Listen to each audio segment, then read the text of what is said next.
Scotland, having entered a political union, is not currently a nation state at the United Nations in its own right, and can't currently approach international institutions as a nation state.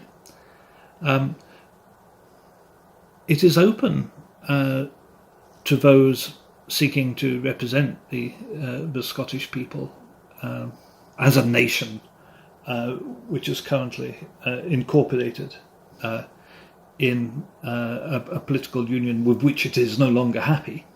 It is open to the formation of an anti-colonial liberation movement, and a liberation movement which can be registered at the United Nations, which is not a terrifically difficult process. A liberation movement does not have to go through the colonial government.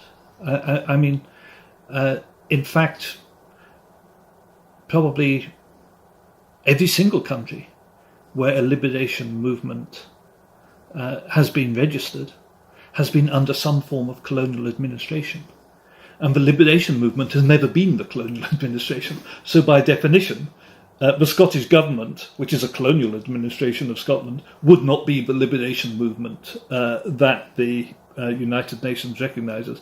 The liberation movement would be those people who are genuinely working for the liberation of the Scottish people. Now, you would have to start to demonstrate a level of activity, of direct action, of public support, and of perhaps undertaking certain legal actions, for example, against the UK and Scottish governments to establish your bona fides as a movement. But that's all very doable. In fact, that's exactly what those of us who believe in Scottish independence are looking to do now anyway.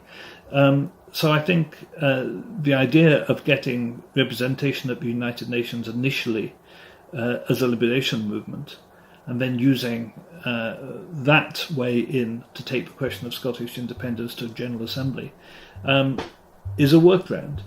Of course, it would be better to do all these things through the Scottish government, but I'm afraid to say that it's my genuine opinion, after close and detailed study, that the Scottish government themselves are much more interested in the perks and benefits of being a colonial administration than they are actually in achieving independence. So we have to form a liberation movement against not just Westminster,